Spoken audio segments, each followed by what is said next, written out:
ಬನ್ನಿ friends, chicken gravy ಮಾಡೋಣ. ಮೊದಲಿಗೆ ಚಿಕನ್ ಕ್ಲೀನ್ ಮಾಡಿ ಇಟ್ಕೊಂಡಿದ್ದೀನಿ. ಮತ್ತು ಚಕ್ಕೆ, ಈರುಳ್ಳಿ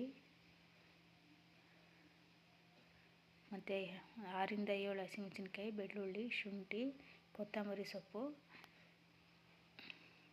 ಇಷ್ಟೇ ಕಡಿಮೆ ಸಾಮಾನಲ್ಲಿ ಚಿಕನ್ ಗ್ರೇವಿ ಮಾಡೋಣ. ಮೊದಲಿಗೆ ಒಂದು ಕಡಾಯಿ ಇಟ್ಟಿದ್ದೀನಿ ಬಿಸಿ ಆಗೋದಕ್ಕೆ.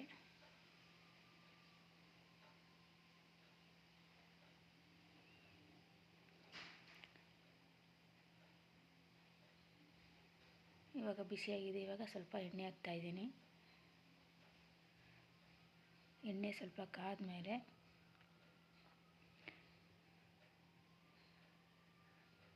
ಕಟ್ ಮಾಡಿರೋವಂಥ ಈರುಳ್ಳಿನ ಹಾಕೋಣ.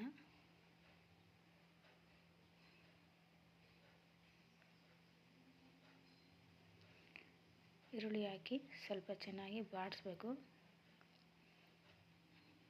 ಈರುಳ್ಳಿ ಸ್ವಲ್ಪ ಫ್ರೈ ಆಗೋ ತನಕ ಚೆನ್ನಾಗಿ ಬಾಡಿಸ್ಬೇಕು.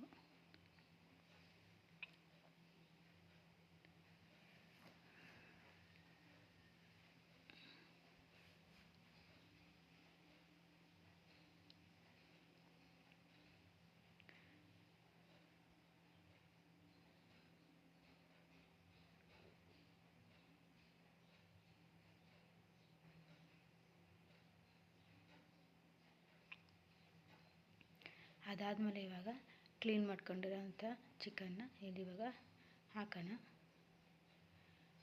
ಹಾಕಿ ಚೆನ್ನಾಗಿ ಇದನ್ನ ಫ್ರೈ ಮಾಡೋಣ. ಇದು ಒಗ್ಗರಣೆಗೆ ಚೆನ್ನಾಗಿ ನೀರೆಲ್ಲ ಸುಣಿಸ್ಬೇಕು. ಇದಕ್ಕೆ ಸ್ವಲ್ಪ ಕಟ್ ಮಾಡಿರೋಂಥ ಸ್ವಲ್ಪ ಕೊತ್ತಂಬರಿ ಸೊಪ್ಪು,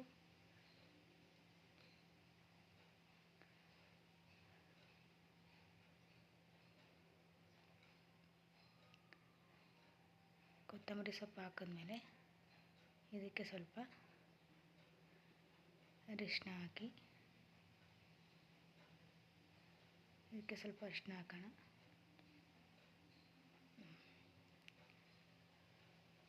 ಆಮೇಲೆ ಇದಕ್ಕೆ ಸ್ವಲ್ಪ ಉಪ್ಪು ಹಾಕಿ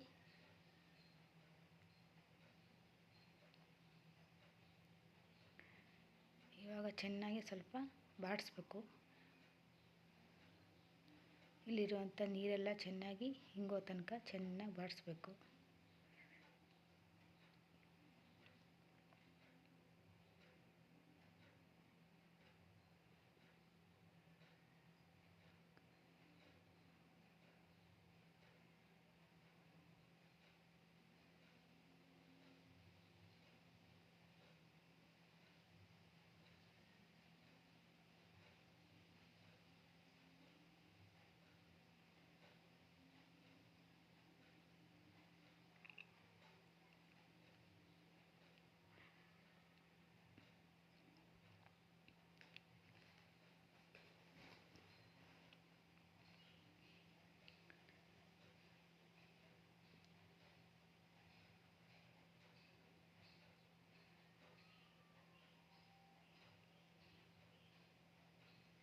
ಬನ್ನಿ ಇದಾಗೋ ತನಕ ಇವಾಗ ಮಸಾಲೆ ಎಲ್ಲ ರುಬ್ಕೊಳ್ಳೋಣ.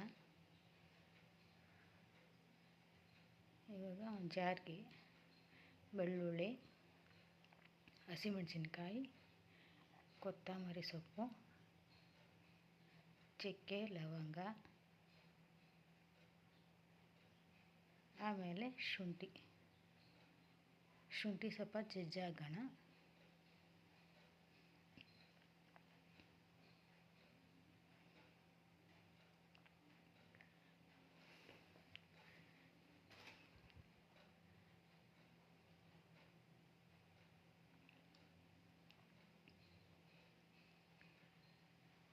ಶುಂಠಿ ಹಾಕಿ ಇದನ್ನು ರುಬ್ಕೊಳ್ಳೋಣ.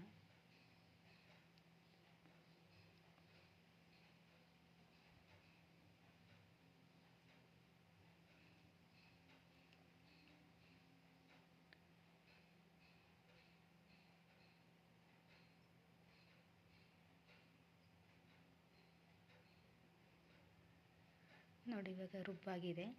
ಇವಾಗ ಮಸಾಲೆ ಚಿಕನ್ಗೆ ಹಾಕೋಣ. ಫ್ರೆಂಡ್ಸ್, ಇದಕ್ಕೆ ಪುದೀನ ಸೊಪ್ಪು ಹಾಕಬೇಕು, ಆದರೆ ಹಾಕಿದ್ದೀನಿ ನಾನು ರುಬ್ಬೇಕಾದ್ರೆ, ಮರ್ತುಬಿಟ್ಟಿದೆ. ನೀವು ಅದನ್ನ ಆ್ಯಡ್ ಮಾಡ್ಕೊಳ್ಳಿ.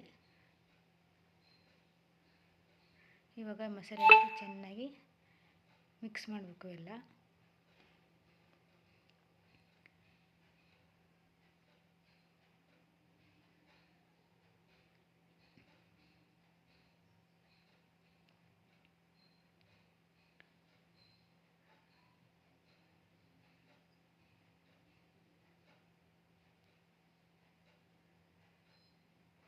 ಇದಕ್ಕೆ ಇವಾಗ ಸ್ವಲ್ಪ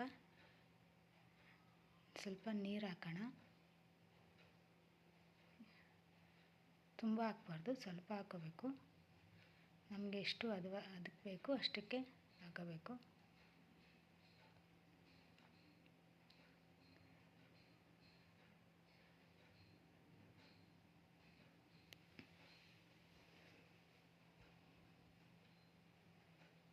ಆಮೇಲೆ ಇದಕ್ಕೆ ಸ್ವಲ್ಪ ಚಿಲ್ಲಿ ಪೌಡರ್ ಹಾಕಬೇಕು.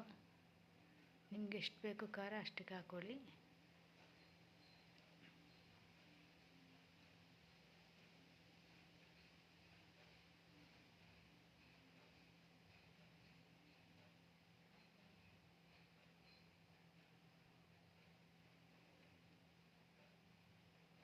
ಇವಾಗ ಇದಕ್ಕೆ ಸ್ವಲ್ಪ ರುಚಿಗೆ ತಕ್ಕಷ್ಟು ಉಪ್ಪು ಹಾಕ್ಕೊಳ್ಳಿ.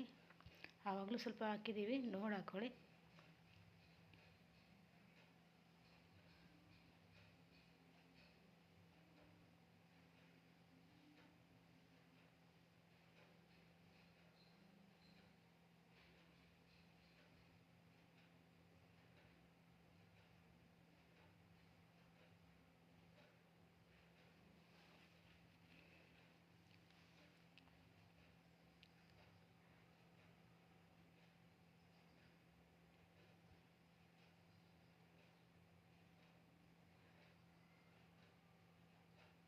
ಇವಾಗ ಇದನ್ನು ಸ್ವಲ್ಪ ಮುಚ್ಚಿಡೋಣ, ಒಂದು 2 ನಿಮಿಷ ಅಷ್ಟೇ.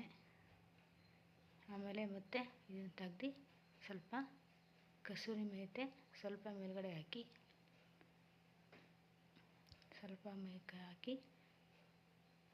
ಸ್ವಲ್ಪ ಬಾಡಿಸಿ ಅದನ್ನು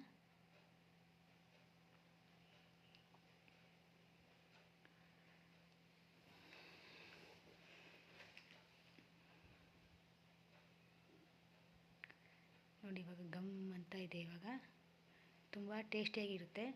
ಚಪಾತಿ ಮತ್ತು ಅನ್ನ, ಗೀ ರೈಸ್ಗೆ ಮತ್ತು ರೋಟಿ ಪರೋಟಾಗೆಲ್ಲ ಸೂಪರಾಗಿರುತ್ತೆ ಫ್ರೆಂಡ್ಸ್. ಇವಾಗ ಸ್ವಲ್ಪ ಮುಚ್ಚಿಡೋಣ. ಮತ್ತೆ ತುಂಬ ಹೊತ್ತು ಮುಚ್ಚಿಡಲ್ಲ. ಇವಾಗ ನೋಡಿ, ಇವಾಗ ನನ್ನ ಮಗಳಿಗೆ ಬಡಿಸ್ತಾ ಇದ್ದೀನಿ. ನನ್ನ ಮಗಳಿಗೆ ಚಿಕನ್ ಗ್ರೇವಿ ಅಂದರೆ ತುಂಬ ಇಷ್ಟ. ಚಿಕನ್ ಸಾಂಬಾರು ಇಷ್ಟಪಡಲ್ಲ, ಗ್ರೇವಿ ಮಾಡಿದ್ರೆ ತುಂಬ ಇಷ್ಟಪಡ್ತಾಳೆ. ಮಟನ್ ಸಾರು ಇಷ್ಟಪಡಲ್ಲ ಅವಳು. ಈ ಥರ ಮಾಡಿಕೊಟ್ರೆ ತುಂಬ ಇಷ್ಟಪಟ್ಟು ತಿಂತಾಳೆ. ನೋಡಿ, ಇವಾಗ ನನ್ನ ಮಗಳು ಹೇಗಿದೆ ಅಂತ ಹೇಳ್ತಾಳೆ. ತಿಂದ್ಬಿಟ್ಟು ಹೇಳ್ತಾಳೆ ಹೇಗಿದೆ ಅಂತ. ಸೂಪರ್ ಅಂತ ಹೇಳ್ತಿದ್ದಾಳೆ.